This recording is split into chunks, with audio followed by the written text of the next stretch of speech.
keep pushing me off the floor. He can push me off the stadium, not the stadium, but off the stage and the podium, and do that by calling 800-8949, 800-8949. We are a talk show, by the way, and I do take your comments and your questions and queries and inquiries and corrections in the best spirit. I do wear a bow tie, which means that I'm not long in the face, but I'm smiling. I'm always smiling because the bow tie is doing it for me in the event that I'm not actually grinning from ear to ear at a particular moment, but thinking ponderously about some matter, cogitating over some fact or detail that has come my way here at Nooga Radio on the David Tulis Show. We argue, I think, what Wendell Berry argues when he'll be here Friday or Saturday highlighting the conference.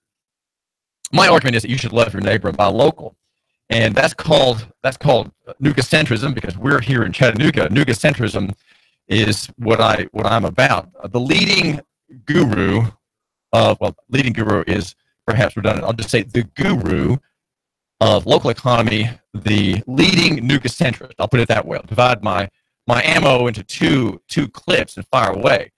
The leading Noogacentrist. The other leading Noogacentrist, I think, is Dave Crockett, the former city council member, and the mayor, the candidate who lost to Andy Burke in the last election. All the challengers, Larry Groen and Chris Long, Dave Crockett, humiliated by the digitization of the extremely well-funded Andy Burke campaign, money that came in 8 times the volume of the others, though or maybe even more, the gain not as great as the money implies in that race. And I have 5 points that I think are a summary of the Literary Conference's argument this coming weekend at UTC, and that's near is better than far, small is better than big, and simple than complex. Personal is better than corporate.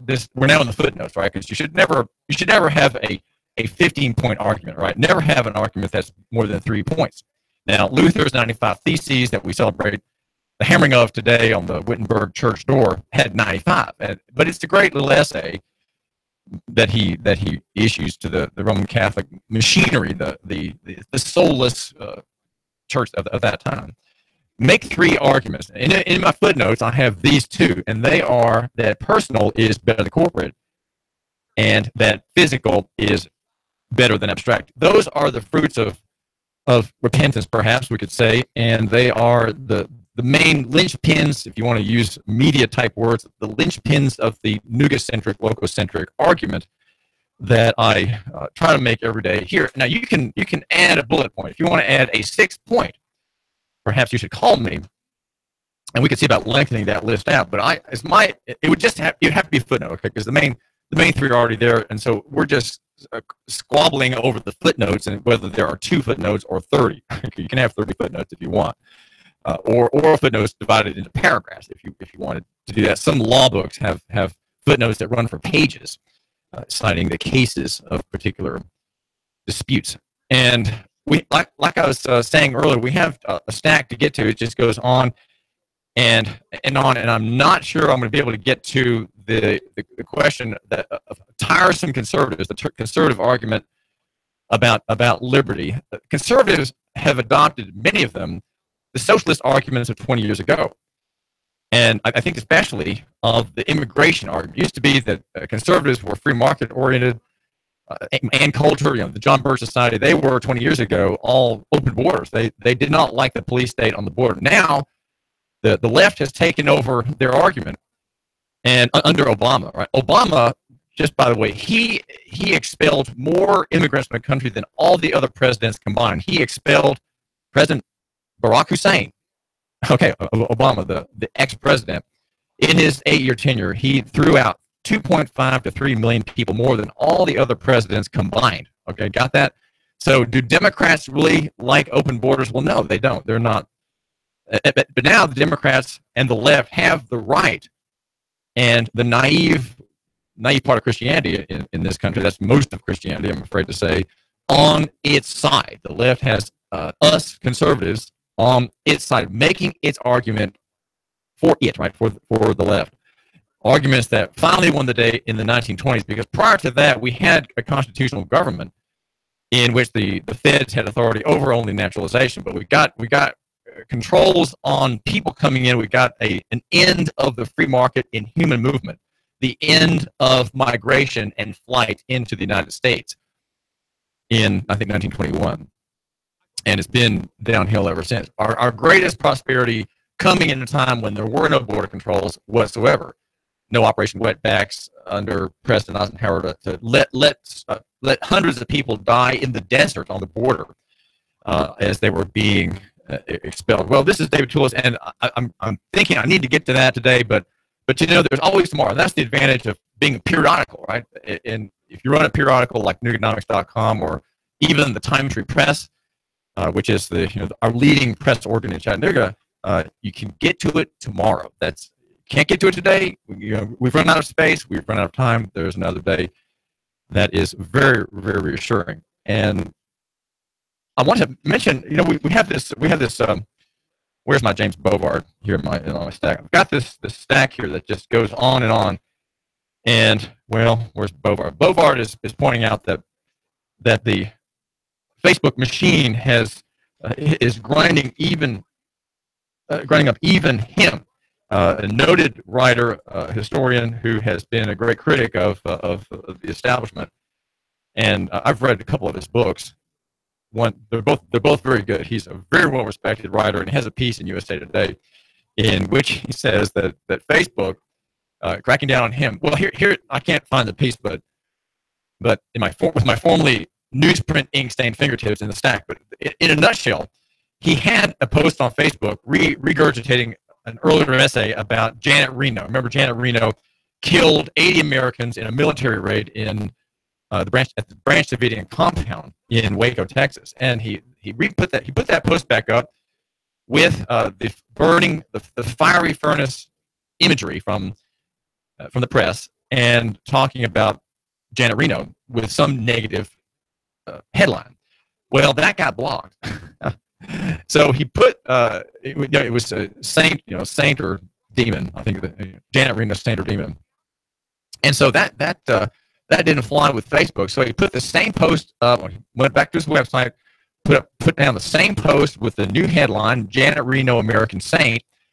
And rather than having a picture of the conflagration for which she is responsible, the deaths of innocent men, women, and children, he had her portrait. And of course, that flew just fine. And since it was James Bovard making those comments, he had a lot of traffic, a lot of interest in what is Bovard saying, Janet Reno saying? How can that possibly be?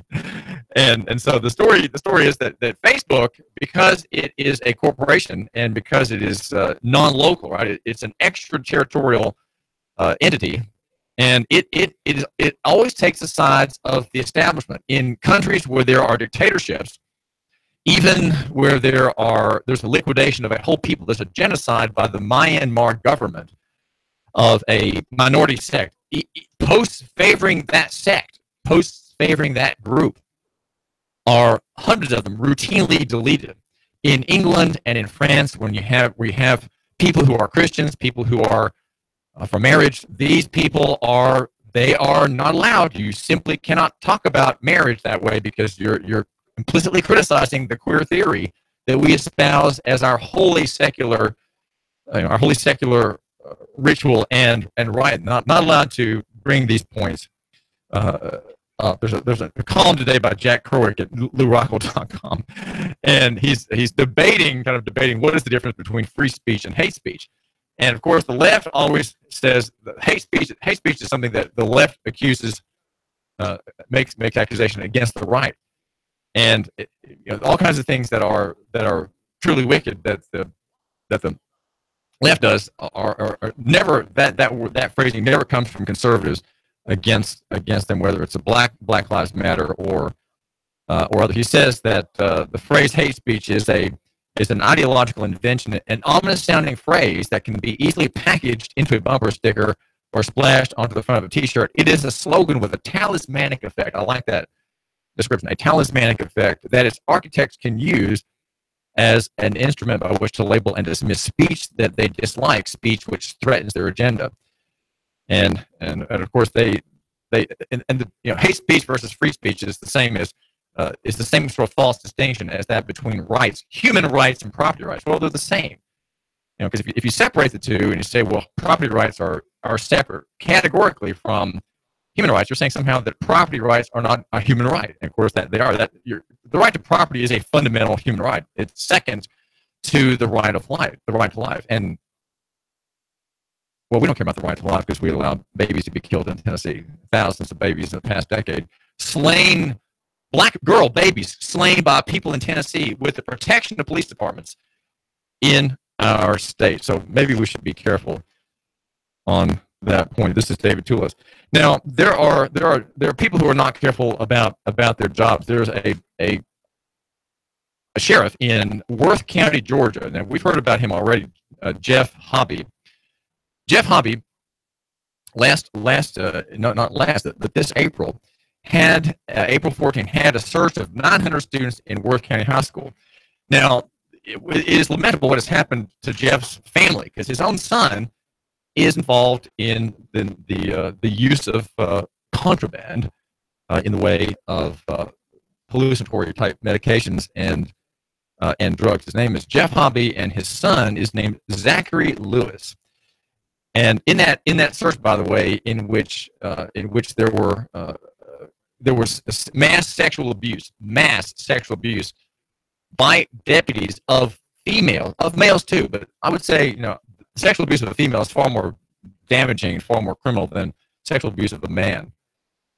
But the girls their breasts were manipulated. They had fingers put into their genitals. There were fingers of the deputy put inside their bras.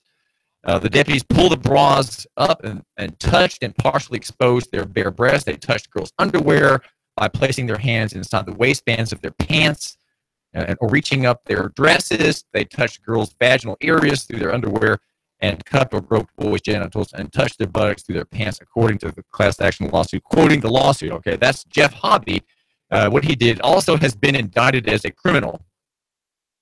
Praise God, indicted as a criminal for that kind of abusive, warrantless, unconstitutional search, violating his oath of office. Okay, that's Jeff Hobby. Now, the son, indifferent to the dilemmas of his dad, has been doing what he wanted, and he is accused by a prosecutor of a drug offense, and the district attorney is accusing the sheriff of interfering with a criminal investigation into the son. Okay, here's what happened. The younger Hobby was arrested October 9 and charged with felony possession of marijuana with the intent to distribute. Again, a victimless crime that our betters, thanks to Washington, have imposed upon us through our state agents.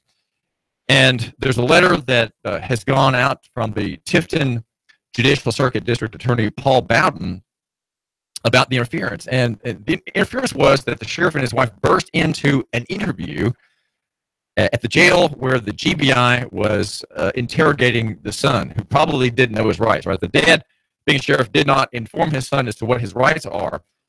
By the way, this is a point I'm going to be bringing up the next day or two, and directed especially against people of my own ilk, right? The free market education crowd in the Chattanooga area, the homeschool crowd.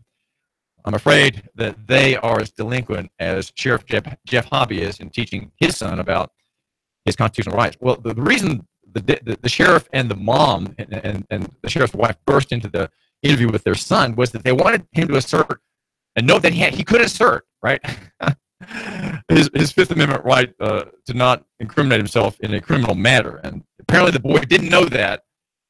And just like the other students at that high school, no one knew.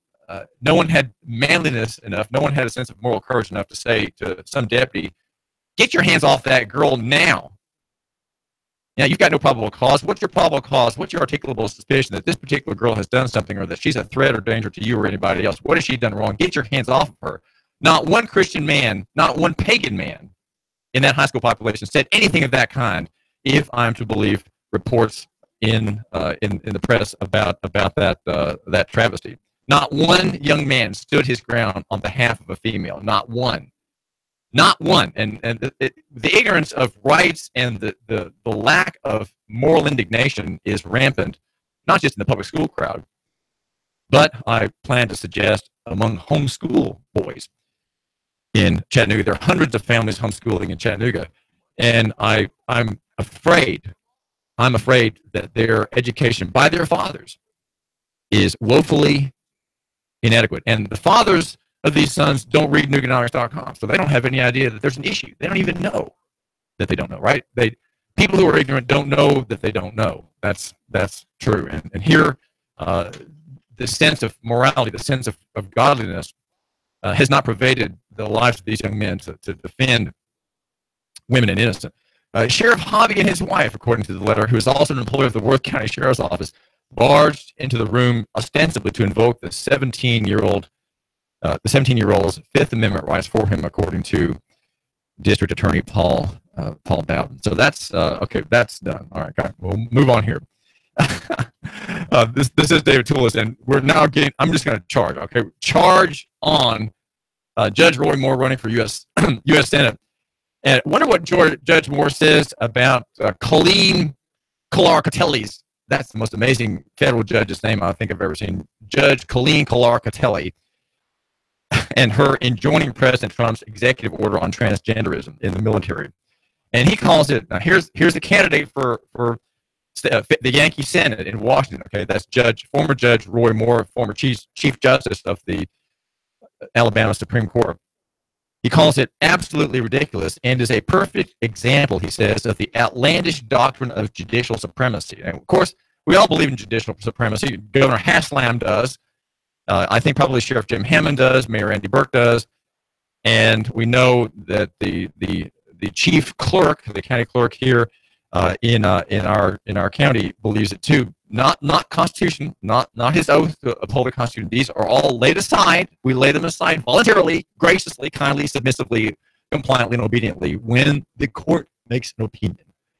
The court makes opinion, and we lay the law aside, and that's called the doctrine of judicial supremacy. And Roy Moore, former judge, will have none of it. As recently as 2013, he says, the American Psychiatric Association considered transgenderism to be a mental disorder. And only in 2016 did the Obama administration attempt to impose that delusion upon our fighting forces. To say that President Trump cannot prohibit transgenderism in the military is a clear example of judicial activism. Even the U.S. Supreme Court has never declared transgenderism to be a right under the Constitution. Of course, that's a mistake to say that, I think, because you have innumerable rights that are not enumerated, right?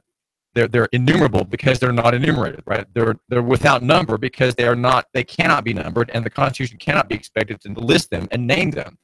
We don't have to have rights enumerated, right? Either by the Constitution or by the judges for it to be a right. So I think Judge Moore has a bit of judicial supremacy himself in this sentence. Judge Cowherd should be impeached by the House of Representatives for unlawful usurpation of power, he says, under Article 1, Section 4, and lack of good behavior, Article 3, Section 1, and referred to the Senate for a vote on removal. Not only has she placed herself above the Constitution in finding such a non-existent right, but she has also interfered with the powers of the President as Commander-in-Chief. Unless we return to faithful obedience to the Constitution, Roy Moore says, Alabama Senate candidate, and the separation of powers set out therein, our form of government and our liberties will be in dire jeopardy. Congress should not turn a deaf ear to this flagrant usurpation of executive authority. So it's interesting that he's espousing executive authority, which we have too much of. We have a surabundance, an overabundance. In French, it's surabondance. And overabundance, I don't think surabundance is a word in English, but it is overabundance of executive authority. We have too much of it, and we are sick of it. We're heart sick of it, too. We're legally sick. We're morally sick. We're economically sick because of it at every turn. Executive power. Let's go back to an earlier concept and ask, why is pulpit in Chattanooga not teaching the judicial concept of government? The Tennessee Valley's news talk leader, Nooga Radio,